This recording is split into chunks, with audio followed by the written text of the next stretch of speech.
Broadcasting from the business capital of the world, this is the Podcast Business News Network. We are here back with Randy Swaim, bringing freedom to potential, coaching for relevance. He is awesome. He's amazing. He's just helping. He's a leader ahead of his time, ahead of his game, and he's helping create other leaders out there. And he's giving you some amazing footsteps to follow in. Randy, how's it going today, darling? Good. It's Yeah. an honor to be with you as always. Same here. I know last time we had a great conversation about, so we were talking about plane crashes. People may not know your background, Navy, all that. As a pilot, there's a lot to you besides just a coach that makes you very unique. What did you want to address for today?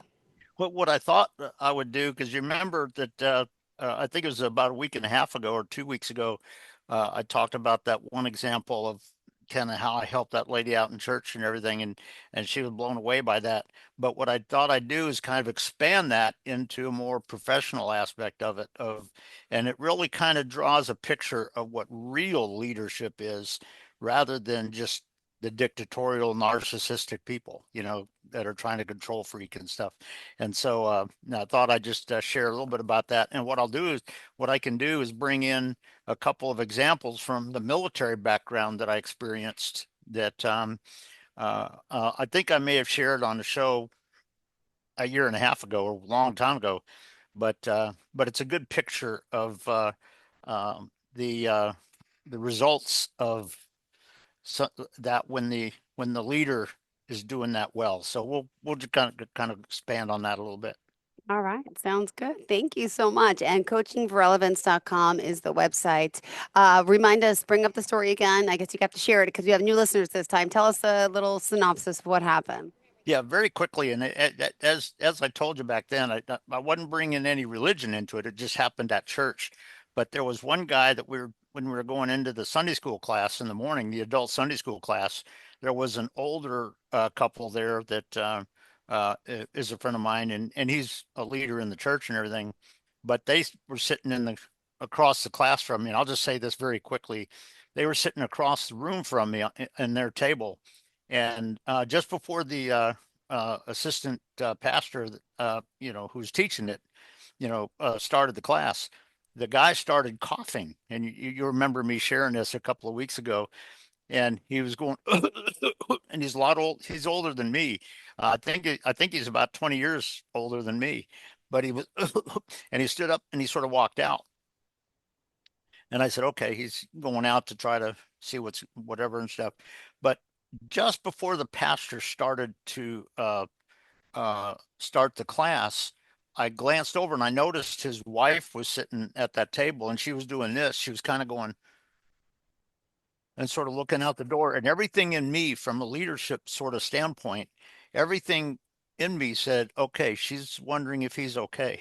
So what I did without saying a word, most people would kind of jump in, and the narcissistic styles would jump in and tell her, go find out, kind of thing, and all this kind of stuff. What I did is, without saying a word and interrupting anything, I stood up and I walked out of the class for a second, and I saw him just coughing a little bit, but he was just sort of standing on the walkway there just outside the church and everything. And I walked up to him and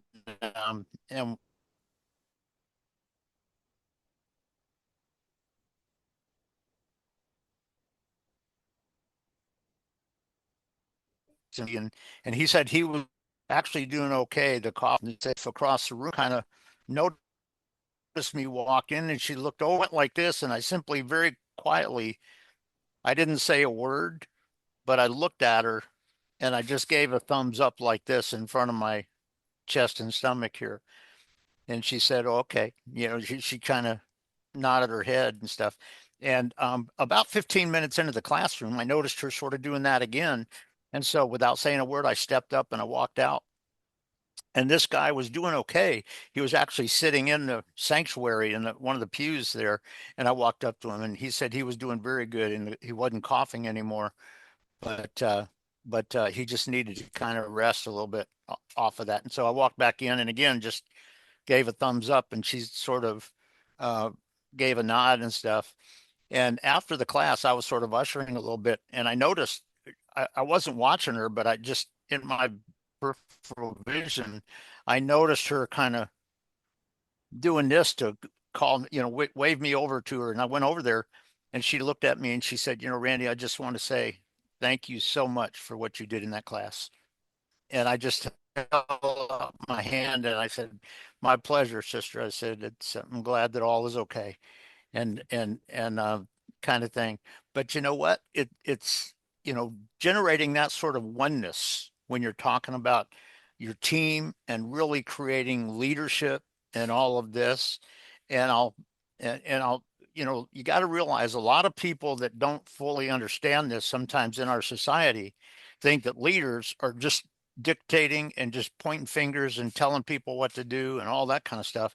No, it isn't. That's narcissistic arrogance. And it's, that's not what you do as a true leader. And as a true leader, you help your team believe in where you're going, but also you help your team believe in you and what you're doing and what you're modeling. And I'll just give you two very quick examples from the military background. But I mentioned this on a show, I think about a year and a half ago, that the finest leader I ever served with in the military was General Richard B. Myers, and he was the officer that was selected as the chairman of the Joint Chiefs of Staff from 2001 to 2005, I think it was. But he was a lieutenant colonel when I served with him because he was the squadron commander at the 335th Chiefs, the unit that I went to after I was certified in F4s. And I tell people he's the finest leader with whom I've ever served, and nothing at all because of just what he tells you, but what I observed in what he does. And one of the examples that's very aligned with kind of what I did in the church that day and stuff was there was this one day where because he was on a morning responsibility where he was kind of up at the wing or something there and stuff. Some of the squadron members didn't realize that. And there was a guy that was down from the headquarters of the Tactical Air Command up in Langley Air Force Base.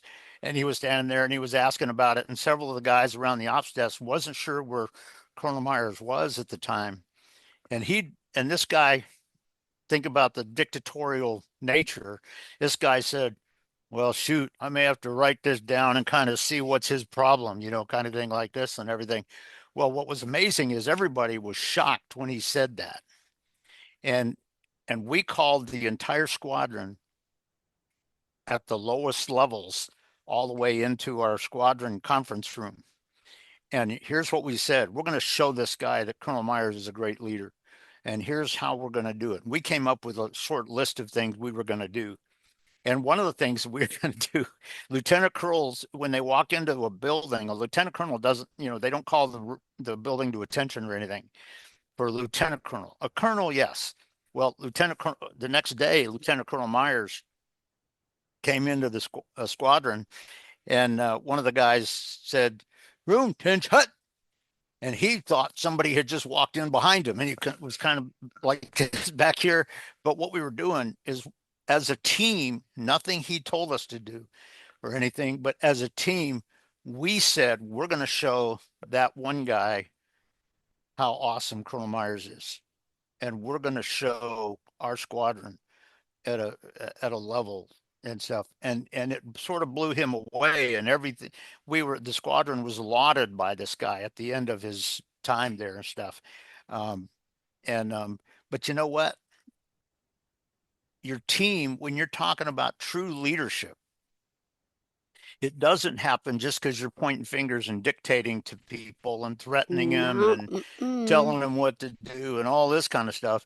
True leadership happens when you have created, and this is what I did with that lady in the church and stuff, as a friend and as a colleague. But true leadership happens when your people believe in what you think and what you're feeling and their experience of you, when they believe in Yeah. what you're doing, when they believe in how this really fits together and everything. And guess what? We wouldn't have had that meeting in the conference room and come up with those steps if we didn't believe in Colonel Myers, and we did it without his help, without his advice, without anything. In fact, the only reason we did it is because of what that one guy said, which was a mistake, kind of thing. But the bottom line is, uh, when you're talking about leading your team and you're really talking about leadership in your team, people don't follow you because you threaten them and you tell them, hey, this is what you're supposed to do and all that kind of stuff. That's not real leadership. That's Mm-hmm. narcissistic, dictatorial control freak Okay. stuff. Wow. And that shuts people off. People say, okay, it's one thing to say, well, I guess he's going to turn us in if we don't do this. Okay, well, let's go do this kind of thing, as opposed to let's make that happen. Let's make that happen, kind of thing. Mm-hmm. And that happens when you lead your team in such a way that they experience the oneness, the belief, the the real synergy, and they want to be a part of it and stuff. And now in really rapidly changing situations, you may have to kind of point some fingers at what to do. But you know what? If your team believes in you and you do that in a way where they really see that part still coming from you, guess what? They want to be a part of it. They want to follow you. They want to make this happen, kind of thing, as opposed to somebody who's just kind of pointing fingers and threatening and trying to play control freak dictatorial games. And that's something that is very different in different areas out there. Now, I will say this: if as a leader you have somebody on your team that is trying to play control freak games with everybody else or trying to manipulate and play games, do you need to step up and do the right thing? Yes, you do, kind of thing, Mm-hmm. because that's killing what you got modeled in the team, kind of thing. Um, but and I can tell you there's a couple of people that I remember. I won't mention names, but there's a couple of people not in the military here, but there's a couple of people that I've worked with that were escorted out of the building and let go by a company because of their aspect of doing that sort of stuff. And so it's just something to think about when you talk about that situation with that couple in the Sunday school class and stuff. When you're talking about leading your teams Mm-hmm. successfully for radical results, that doesn't happen just because you're threatening them and telling them what to do and calling them stupid if they don't do it just the way you wanted them to and all that kind of stuff. But it's building it in such a way. It's one thing if they say, well, shoot, don't go talk to him because he's going to go tell you what to do. It's a whole other thing when they believe in how you're going to connect with them in a positive way and they come and initiate the conversation with a question or two, and they have that conversation and stuff. Um, if it's always just coming from you and you're doing it in a threatening way, in a pressuring way, you're not really leading in an effective way that's going to give you radical results. But if you do it in such a way where your team really has been developed to have synergy, not just mentally, but in their experience, and you have it such that they are wanting to follow you regardless, like we were in that squadron. No. If your team is wanting to model you and to follow you and to make this work right for all of us. Mm-hmm. Guess what? You get amazing results out of that when the team can happen and do that. But that happens when you interact with them a little bit different in a way where they experience the real value, the real trust that you have in them, the real belief that you have in their team members and Mm-hmm. their synergy and the success that is waiting for us on the horizon there, kind of thing. That's just, it's a key difference in leadership that sometimes people don't often think about. And there's times where you got to stand in the gap for your people. I think I shared this. I'll just say this real quick, but back when I was up at the 107 Fighter Group up at Niagara Falls, there was one day where we were having a several day inspection from some folks about a simulated deployment that we might, that theoretically we'd have to do and stuff. But the guy was going to kind of speak to us because there was one mirror on a truck that was out past kind of the limit that you would have to put on an airplane. Okay. And he was making a big problem, and the guys and the folks were standing there going, well, but this, like this. Well, guess what? The commander of the unit saw us talking, and he walked up. He said, "Hey, what's up?" And the guy and the inspector looked at him and told him how we were failing, and this was this. And the commander just turned around and took his hand, and he went bam on the mirror, and the mirror went up against the truck, and he just turned to it and he goes, "Now it fits." And he actually went back to his office and Mm. called the inspection team commander in and said, "Hey, get this guy off my base." And they actually sent him home, kind of thing. And but the bottom line is he stood in the gap instead of playing games with it. And the big thing on it is that, are there times where you can't really step up? Yeah, depending on whether it's legal issues or, ethical issues or something like that. Yeah, there's times where you got to face the ethical truth in it. But what does your team truly feel in you? What do they experience in you? And in following you, are they doing that because they believe in you, they want the experience, and they want this to happen? That doesn't happen when all you're doing is pointing fingers and telling them this is what we're supposed to do, so here, you better do this, that kind of thing. It's creating it such that people want to make that happen. And it's just a key difference sometimes that people don't think about when you're talking about the difference between real leadership and kind of sort of dictatorial control freak stuff over here. But it's, getting that going in your team is critical. And, if you want radical results going forward, if you want people to look at you and go, wow, how did you do this? That's amazing. Wow, wow. And you know what? The leader says, let's bring my team in. We'll talk about how we did it. Or they are aware of kind of what we did as a team, and they can describe it in a way that highlights the synergy and the oneness and all that of the team and how that result was arrived at. And that's just something to think about when you're talking about leadership. It's not just about pointing fingers and dictating and threatening and, you better do this or you're going to be in trouble or anything like that. Yeah. It's about making that synergy really experience in your team, making them believe in you, believe in what they see happening. Um, um, and they not only do they experience your belief in them, but because of that, they're believing in you and for what they're trying to accomplish. And those are just some key aspects about it that is very different.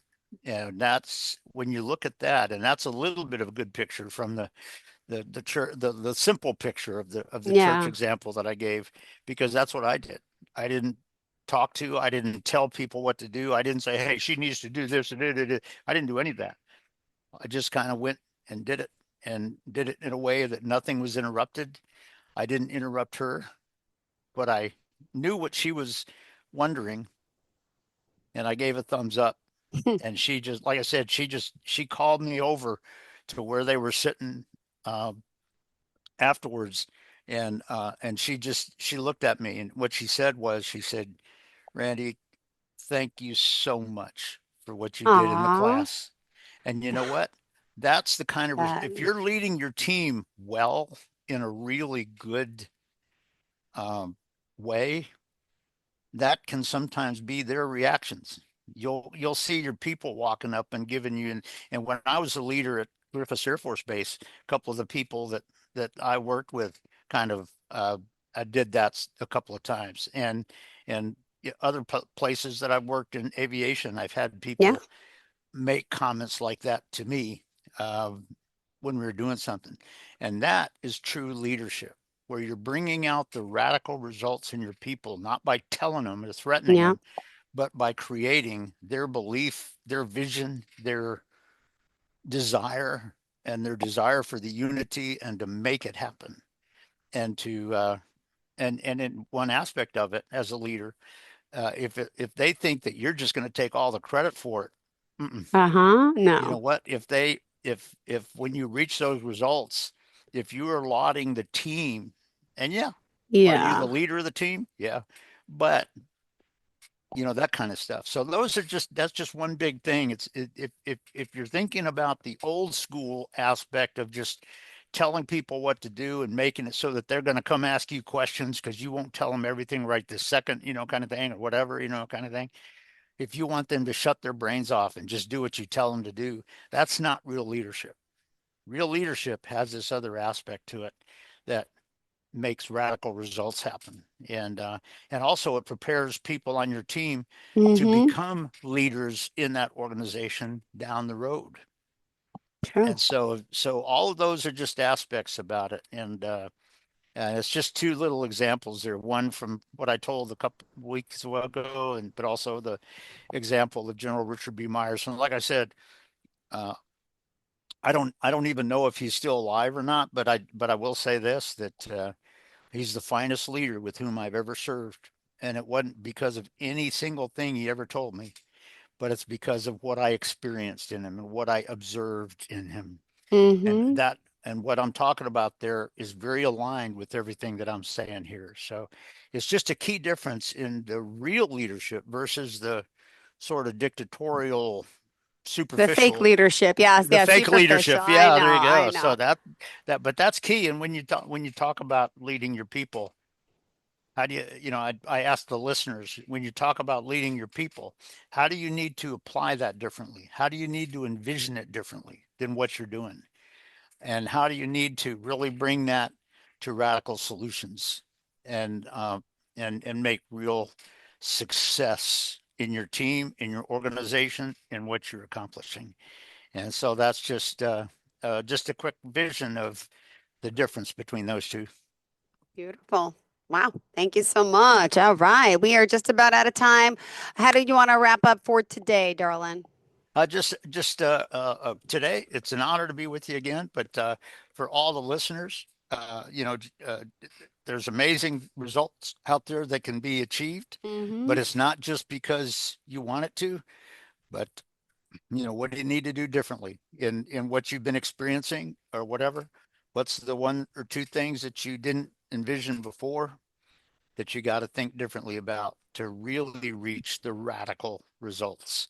And that's just what I'll leave with people for that, because it's something that a lot of, a number of people, you see those managers out there that are just sort of dictatorial and control freak and think that their job is to just tell you what to do and Mm-hmm. you shut up and do what I tell you to do and stuff like that. Uh, And that's not leadership. oh, heck Leadership is no. much bigger than that. Well, thank you so much for reminding us of that. And Randy, how can we reach out to you? Well, I'll tell you what, as you know, because I've said it a number of times, but I don't do sales pitches when somebody calls. If they have a need, yeah, we'll come up with something. But if they just want to reach out and chat, we can do that. But on my the leading homepage of my website, you'll see the my phone and my email address, and Randy coaching for relevance.com. But if somebody wants to send me an email to just have a chat, we can do that. And or if somebody wants to call and leave a voicemail or something and just have a chat a little bit, we can do that for sure. Because Beautiful. I enjoy connecting with people. That's all. Same here. Thank you so much. Have a fantastic day coaching for relevance, and we'll chat again next week, I hope. If not, 2 more weeks, hopefully Well, soon. I'll Thanks tell so you what, much. Oh, one or 2 weeks, and I'll enjoy talking to you again. same here, sweetheart. Enjoy your day. Thank you so Okay, you much. too. Bye Kindness bye. goes a long way, everyone.